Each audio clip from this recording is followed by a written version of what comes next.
Hey y'all, and welcome to day 27 of our 31 Days of Shadow Work series. My name is Kendra, and we are continuing week 4 of the series where we're talking about relationships, love, and vulnerability. So each day we're diving into a brand new prompt that is designed to help you explore your shadows and help you enhance your healing journey. So today's prompt is all about childhood and love, okay?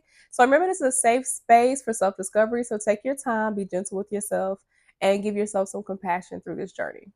Let's get into it. So today's prompt is, what beliefs about love were you taught growing up and how do they impact you now? Y'all know I'm very Freudian. I believe that everything from your childhood impacts your adult life. Everything from your childhood impacts your adult life. So I want you to ask yourself this question, because a lot of us are still holding on to the things that we were taught about love from childhood. And we have to remember, I'm a millennial. A lot of y'all are millennials. So a lot of us are 90s babies. A lot of us are late 80s babies. The messages that they had about love back then are very different than the messages that they have about love now. So I feel like even for me, I definitely I learned about love a lot through like princesses and stuff like that. Like growing up, I was never a Disney kid. I was never into like watching Cinderella or watching Snow White. Like I was never into those things. But of course, I'm a kid. I knew all of them. I knew all the storylines. We read all the books in school. So a lot of what love was taught to us as millennials was that as a woman, boys are supposed to be mean to you. Oh, if he's mean to you, he likes you. And that goes back to, I think, 2 days ago, where I talked about like my romantic partners being mean in my like early to mid 20s. And that's what a lot of us girls growing up were taught, was that, oh, he's being mean to you, that just means he likes you. Oh, he pushed you, he just has a crush on you. So a lot of what we were taught about love growing up was harmful, especially for women. Especially if you're religious, because a lot of the beliefs as a girl growing up was of chastity.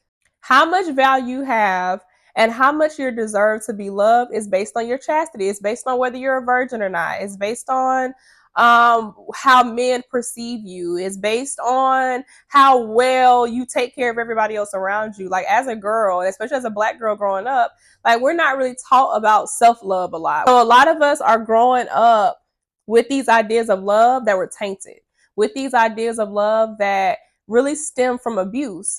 Some of us grew up in households where our parents, one or both of our parents were being abused. So it's like, even if you weren't even if you weren't openly taught about love, you still learned about love based on what you saw.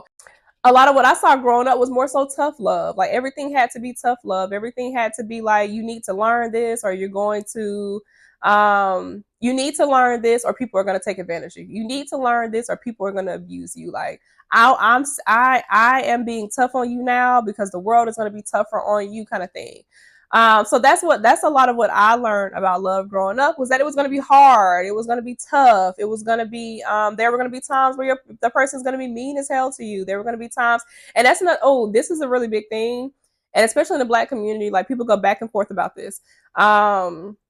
So this is one of the reasons why I don't believe in like whooping my son. Like we don't do that. Don't get me wrong, he has gotten whoopings in the past. Like, well, I don't even say whoopings. Like, he's gotten popped in the past. Like, I popped him for things when he was like 2, 3 years old. Like, but as he's 5 now, and I don't think we've done like a popping in a very long. It's been a very long time. But he'll get disciplined. He'll have to go to his room. He'll lose his tablet. So even for me, because of how I learned about love, I don't want him to learn about love in a way that is always tough, and that is like, I want my son to understand that love is gentle, love is kind, love is passion, love is intense. Like I want him to see love as in a positive light, but I didn't see love in a positive light growing up, because it was always tough love. Even in my romantic relationships, up until, like I said, my mid 20s, it was tough love. Like I'm in these relationships where it's like hard. Like these relationships are hard, but because that's what I learned about love, that's what I expected it to be. I expected it to be hard. I remember I was in a relationship with this guy when I was 20, and it was so easy for a long time, y'all. It was that I was like shell shocked at 20 about how easy our relationship was. He was very kind to me. He was very nice to me. That's the only romantic relationship I've had where it was like good, like things were good. Um, But then things went bad. And for me, when things went bad, that kind of just confirmed especially at 20, that confirmed my belief system of like, oh, this is just how it is. Like, even if things start out good, like eventually it's gonna go bad. Like eventually they're gonna be mean. Eventually, there's gonna be a lot of chaos. Like it's not gonna stay in a place where we truly get along or we truly are communicating well with each other. So I want you to ask yourself, like, what beliefs about love were you taught growing up, and how do they impact you now? What decisions are you making now based on how you learned about love? Also, I want you to challenge yourself. Is it time to change your beliefs about love? Is it time to change or update or upgrade how you view love? Because again, the way that we were taught about love in the 90s and in the late 80s, it's not the same. It's a completely different realm out here now.